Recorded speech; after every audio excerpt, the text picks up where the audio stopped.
नमस्ते सदावत्सले मातृभूमि। एक ऐसा विषय जो कि देश के प्रत्येक युवा को जानने की आवश्यकता है और मुझे लगता है कि ये सब्जेक्ट इतना इम्पॉर्टेंट है आज के समय पर कि अगर व्यक्ति नहीं जानता तो वो इन ट्रैपों में फंस सकता है। मैं देश की सॉवरेनिटी, देश की सिक्योरिटी, देश के भविष्य के बारे में बता रहा हूँ। पहले हमारे देश में जो युद्ध का प्रकार था वो ट्रेडिशनल था, तलवारों से लड़ते थे, फिर बमों से लड़ना शुरू किया, फिर एयरफोर्स से लड़ना शुरू किया। आज की तारीख में देशों में जो कम्युनिस्ट मॉडल है वो दूसरे तरह से लड़ता है। हर देश में जहाँ भी कम्युनिस्टों ने कब्जा किया उसका एक मॉडल रहा है और जिन देशों को कम्युनिस्ट कमज़ोर करना चाहते हैं उनका एक मॉडल है और उस मॉडल का पालन वो करते हैं। क्या है वो मॉडल? चाइना में जब माओ ने कब्जा किया तो उसने सबसे पहले क्या किया कि रशिया, जहाँ पर कब्जा हो चुका था कम्युनिस्टों का, रशिया ने फंडिंग करनी शुरू की थी और रशिया की फंडिंग से माओ के नेतृत्व में यूनिवर्सिटियों में पैसा गया और इंटेलेक्चुअल वर्क को तैयार किया गया। इंटेलेक्चुअल वर्क को तैयार करने के बाद देश के जो सामान्य प्रक्रिया थी, जो सामान्य लोग सरकार के प्रति सोचते थे, सरकार के प्रति पॉलिटिकल पार्टियां या जो भी गवर्न कर रहे थे, चिंग काई शेक के खिलाफ एक माहौल बनाया गया। उस माहौल को बनाने के बाद उन देशों में व्यक्ति जो तैयार हुए वो नए सोच के थे और वो नई सोच इतनी नई थी कि वो आर्मी में भर्ती हुए, वो एयरफोर्स में भर्ती हुए, वो कोर्ट में भर्ती हुए। और एक दिन माओ ने क्या किया कि जो वहाँ का राजा रूलर के ऊपर हमला किया और वहाँ का राष्ट्रीय रेडियो और हाउस कवर कर लिया। बस हाउस कवर करने के बाद हाथ उठाकर आर्मी ने कहा हम इनके साथ हैं, फोर्स ने कहा, बाकी फोर्सेस ने कहा हम इनके साथ हैं और यूनिवर्सिटियों ने कहा हम इनके साथ हैं। जब जनता उनके साथ खड़ी हो गई, जो एजेंसियां उनके साथ खड़ी हो गईं, तो फिर केवल राजा ही तो था जिसको हटाना बहुत आसान था। राजा उस समय वहाँ से अपने प्राण बचाकर, या जो रूलर थे वो वहाँ से प्राण बचाकर गए और फॉर्मोसा में, जो आज का ताइवान है, वहाँ जाकर उन्होंने शरण ली और ताइवान में जाकर गवर्नमेंट इन एग्जाइल बनाई। मेनलैंड से चले गए लेकिन गवर्नमेंट ऑफ चाइना 1973 तक वहीं से चलती रही। यूएनओ में भी वही जो आज का ताइवान है वो रिप्रेजेंटेशन करता रहा। मेरे कहने का मतलब ये है कि आज उससे आधुनिक, ये बात मैं 1949 की बता रहा हूँ, लेकिन आज 1949 के 72 वर्षों के बाद, 72 ईयर्स के बाद जो अब नया फॉर्म पैदा हुआ है, जो नई व्यवस्था चल रही है, वो है स्टार वार, वो है मीडिया का वार, वो है, अब मीडिया का वार भी हल्का हो गया है, अब है सोशल मीडिया का वार और न्यूज़ पोर्टल का वार।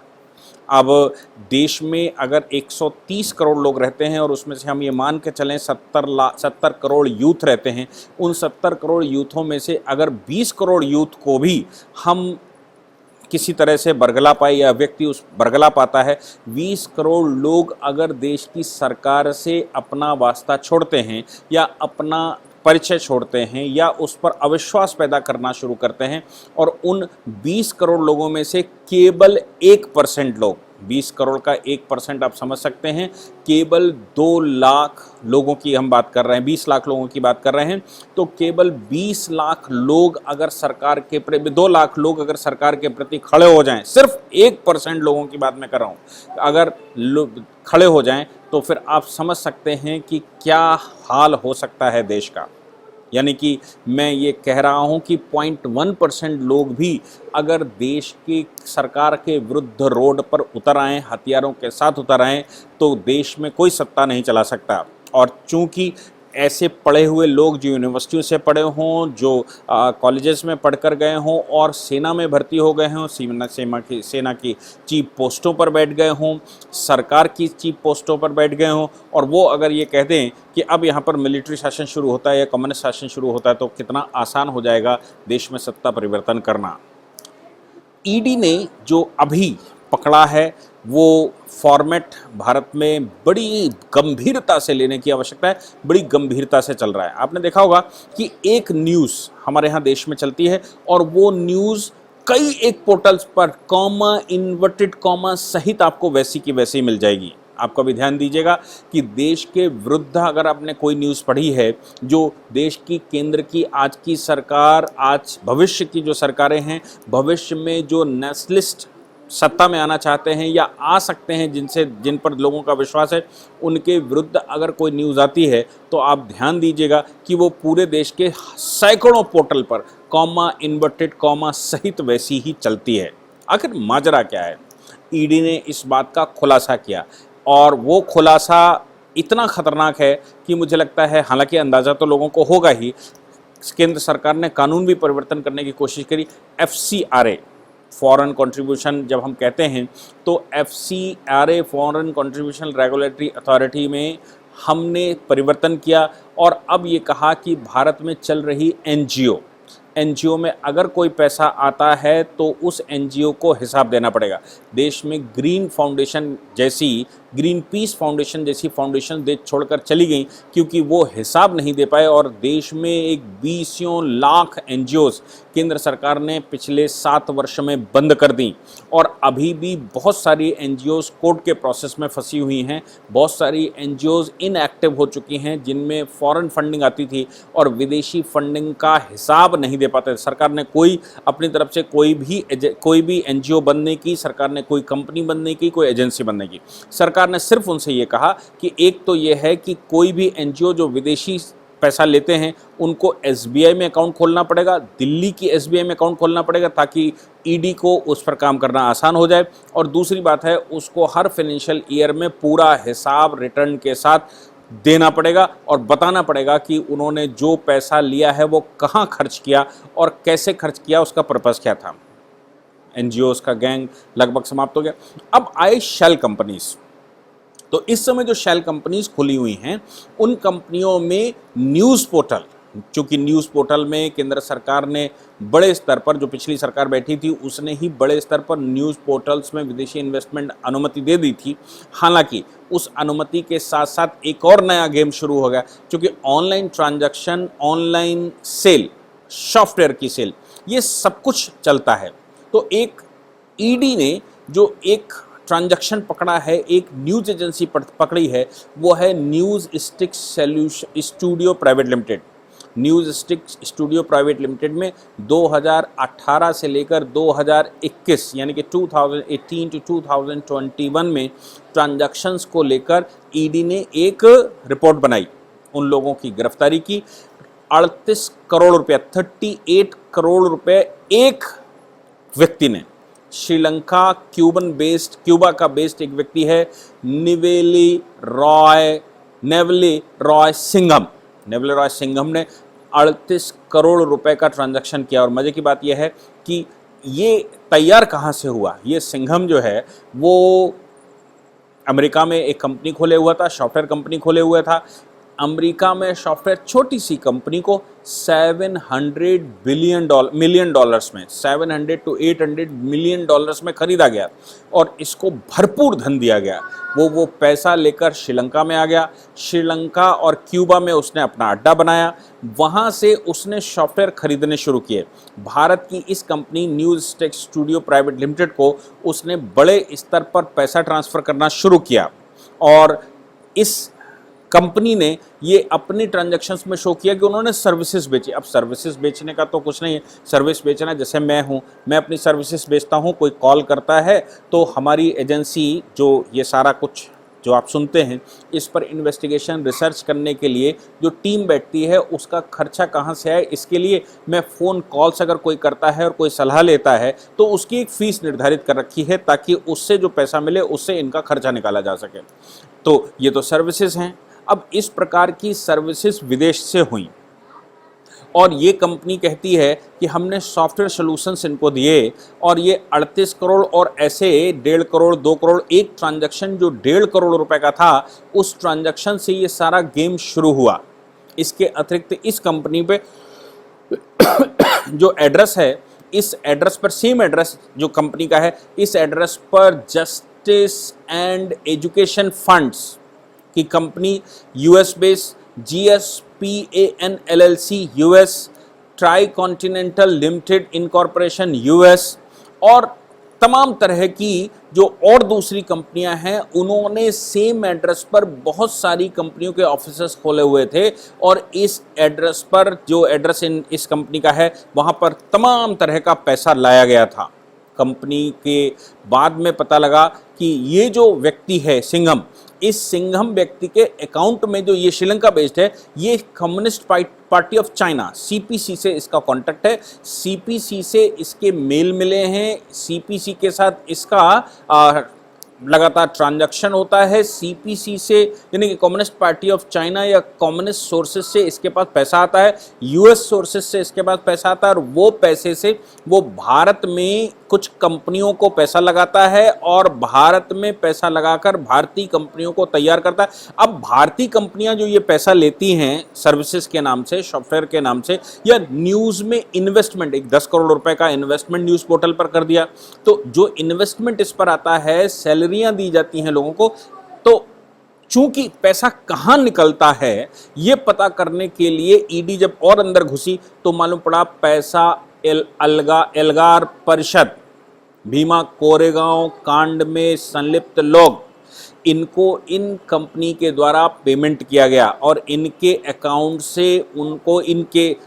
से और डायरेक्ट पैसा भी उन लोगों को दिया गया जो भीमा कोरेगांव बम ब्लास्ट, भीमा कोरेगांव घटना में शामिल हैं और जो एंटी नेशनल हैं। कैसे है कि ये लोग न्यूज़ पोर्टल चलाते हैं, देश में न्यूज़ फैलाते हैं, कभी मोदी जी को कटघरे में खड़ा करते हैं तो कभी योगी जी को कटघरे में खड़ा करते हैं, कभी मोदी वर्सेस योगी दिखाते हैं, कभी आरएसएस वर्सेस बीजेपी दिखाते हैं, कभी ये बताने की कोशिश करते हैं कि देश बिल्कुल गर्त में जा रहा है, कभी बताते हैं देश बेरोजगार हो गया है, कभी ये बताने की कोशिश करते हैं कि देश में ह्यूमन राइट का बहुत सारा वायलेशन हो रहा है, कभी ये बताने की कोशिश करते हैं कि देश में सीएए के प्रोटेस्ट होने चाहिए, कभी ये बताने की कोशिश करते हैं कि ह्यूमन राइट्स वायलेशन में ये सीएए प्रोटेस्ट हो रहे थे, पुलिस ने कौन सी बसें जलाई, कौन सी चीज़ें जलाई, ये बहुत कुछ होता है। अब ये तो केवल एक कंपनी जो पकड़ ली गई, मैं इस पर और खुलासा करना चाहता हूँ। एक हमारे जानने वाले हैं नवल किशोर जी। नवल किशोर जी ऑस्ट्रेलिया में रहते हैं, उत्तर प्रदेश से हैं। मेरी एक समय पर लंबी वार्ता उनसे हुई और लंबी वार्ता होने के बाद उन्होंने एक बहुत बड़ा स्कैम मुझे बताया। उन्होंने कहा, साहब ये जो वेस्टर्न यूनियन जैसी कंपनियां हैं जो मनी ट्रांजैक्शन करती हैं, मनी ट्रांसफ़र करती हैं देश में, ये कंपनियां बहुत बड़ा गेम खेलती हैं और ये कंपनियां देश में पैसा कैसे मंगाती हैं और नंबर 2 का पैसा देश से कैसे बाहर ले जाती हैं। अब मैं उन्होंने बहुत सारे ट्रांजैक्शंस मुझे बताए, बहुत सारी चीज़ें मुझे बताने की कोशिश करी, क्योंकि वो अपने परिवार को यहाँ से पैसा भेजते हैं, वो यहाँ से व्यापार भी करते हैं, यहाँ से कुछ सामान खरीद कर वो ऑस्ट्रेलिया में भेजते हैं। ये सब कुछ वो चूँकि करते हैं तो अंदर घुसते घुसते उनको बहुत सारी नॉलेज हो गई और कंपनियों के साथ चूँकि डील करते हैं, इसलिए कंपनियों ने भी उनसे कुछ ऐसा कहा होगा या कभी उनकी नज़र में ऐसा आया कि ये हो सकता है या हो रहा है। मैं वेस्टर्न यूनियन की साइट पर गया, आप भी चाहें तो westernunion.com पर जाकर फ्रिक्वेंटली आस्क्ड क्वेश्चंस में जा सकते हैं और वहाँ पर पता करेंगे तो भारत में 50,000 रुपया, मतलब एक ट्रांजैक्शन में एक ट्रांजैक्शन के लिए 50,000 रुपए, 50,000 रुपए के लिए कोई आईडी नहीं चाहिए। भारत में गली गली मोहल्ले मोहल्ले में वेस्टर्न यूनियन के एजेंट बैठे मिलेंगे आपको रेलवे स्टेशन की दुकान पर, चाय वाले की दुकान पर, पान वाले की दुकान पर, सब्जी वाले की दुकान पर वेस्टर्न यूनियन लगा दिखाई पड़ जाएगा और वेस्टर्न यूनियन से आप केवल एक यूनिक कोड जनरेट करते हैं। वो जो पैसा भेज रहा है वो एक यूनिक कोड जनरेट करके आपको दे देगा। वो यूनिक कोड उनको बता दीजिए, जैसे हवाला में चलता ना कि एक नंबर है, वो नंबर बता दीजिए, कमल का फूल है, आधा नोट है, नोट पे लिखा कोई नंबर है या कोई और एक सीक्रेट शब्द है, वो बता दीजिए तो विश्वास हो जाएगा। ये विश्वास पर चलने वाला खेल। 50,000 रुपए बिना किसी आईडी के, बिना किसी सोर्स के, बिना कुछ किए, केवल एक नंबर बताना है और वो यूनिक नंबर आप बता देते हैं। 50,000 रुपए पर कैंडिडेट पर ट्रांजैक्शन और साल में एक व्यक्ति एक आईडी से 30 ट्रांजैक्शन कर सकता है और इस पर कोई प्रश्न नहीं होने वाला। 30 ट्रांजैक्शन का मतलब सीधा हो गया कि साल में 15 लाख रुपए एक व्यक्ति, एक परिवार में अगर 10 लोग हैं तो आप मान के चलें कि एक परिवार में 1.5 करोड़ रुपया आ सकता है देश में अफरा-तफरी फैलाने के लिए और इस पर किसी प्रकार का कोई प्रश्न नहीं होगा। अगर कोई बात आती है तो वेस्टर्न यूनियन की डिफरेंट ब्रांच। अच्छा ये भी है कि वो यूनिक नंबर जो आपको मिला है वो यूनिक नंबर देश के किसी भी वेस्टर्न यूनियन के एजेंट को आप बता दीजिए तो वो उस यूनिक नंबर से वो पेमेंट आपको दे देगा। आपकी आईडी जैसी भी आपने वो आपके भेजने वाले ने लगाई हुई असली नकली, वो आईडी लिख लेगा, उसका आईडी का नंबर लिख लेगा और लिखकर उसकी फोटोकॉपी लगा लेगा और भेज देगा। अगर आप उस पर रजिस्टर कर लेते हैं, यानी कि आप रजिस्टर्ड यूनियन वेस्टर्न यूनियन के यूजर हैं, तो कमाल हो जाएगा। आप एक बड़ी रकम वहां से ले सकते हैं, $2,500 एक ट्रांजैक्शन में, और साल में लगभग $2.5 लाख आप ले सकते हैं। मैं अगर आंकड़ा मुझे याद नहीं आ रहा है 2.5 लाख था कि 25 लाख उन्होंने बताया था, मैं साइट पर भी गया था, साइट का भी आंकड़ा शायद $25 लाख या $2.5 लाख कुछ ऐसा बताया था। तो आप सोच सकते हैं कि $2.5 लाख अगर वो आपको दे सकता है, आपके अकाउंट में ट्रांसफर हो सकता है। आप सर्विसेज बेचिए और सर्विसेज बेचकर पैसा लीजिए और न्यूज़ फैलाने का पैसा लीजिए।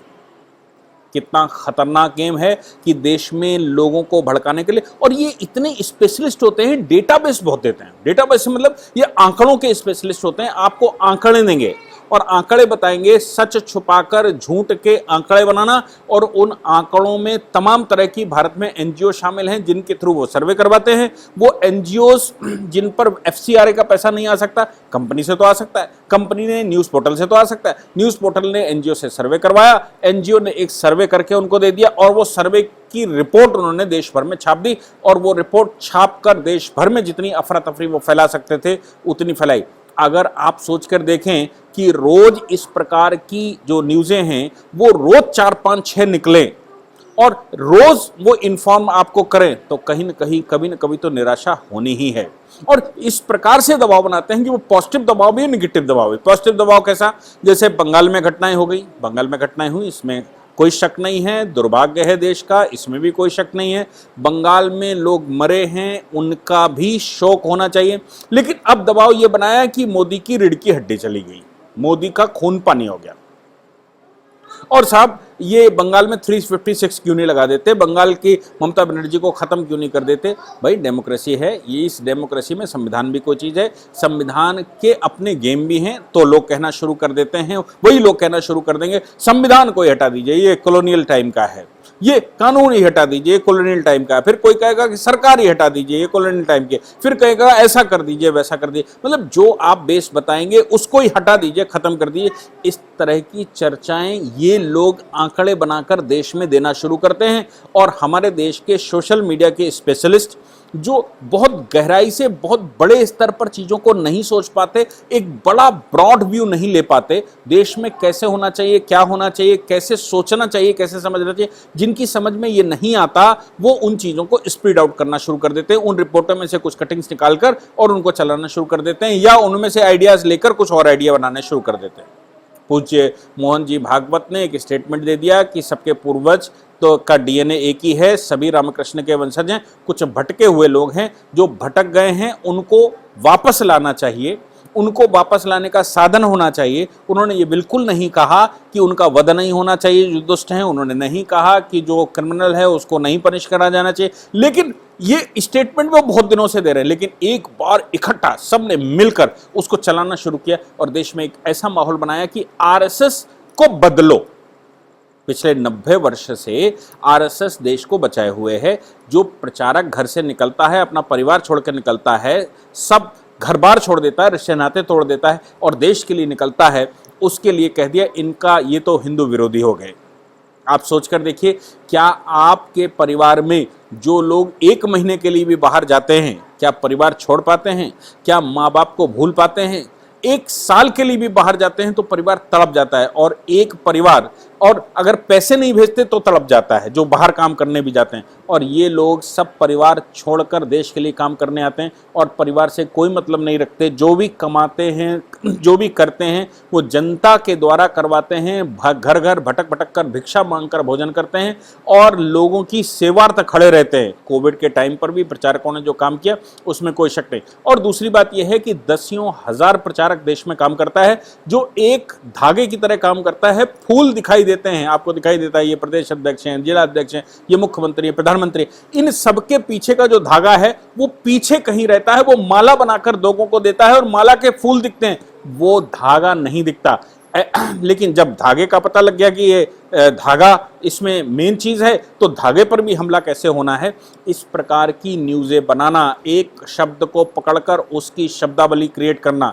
और हमारे देश की तो बड़ी परंपरा है कि हमारे देश में किसी को कहने से पहले सोचना नहीं है, बड़ा प्रॉस्पेक्ट नहीं सोचना है। अगर आज संघ खत्म हो जाए, आरएसएस को खत्म कर दिया जाए, तो क्या कोई देश में संगठन है? संगठन बनाने की आवश्यकता है ऐसा बोलेंगे। क्या संगठन आप 20-50 लोगों का भी बना पाए? आज तक बना पाए तो बनाइए ना, उनके पैरेलल खड़ा करिए ना संगठन, लेकिन खत्म करने पर ज्यादा स्टेटमेंट देंगे, बनाने पर कम। मोदी सरकार चल रही है, अब उसने अगर कोई जरा सी भी कॉन्स्टिट्यूशनली वो नहीं कर सकते आपकी इच्छा की बात, तो फिर सरकार बदल दीजिए, उनका खून पानी कर दिया गया है। योगी जी सामने खड़े हैं तो योगी वर्सेस मोदी कर दीजिए ताकि संगठन में लड़ाई हो जाए। सारे सिपे सालार अपने अपने फ्रंट पर लड़ाई लड़ रहे हैं, उन सिपे सालारों को आपस में मनमुटाव बना दीजिए, जनता के बीच में कुछ ऐसा खड़ा कर दीजिए। ये सब कुछ हमारे देश में चलता है और लगातार चल रहा है।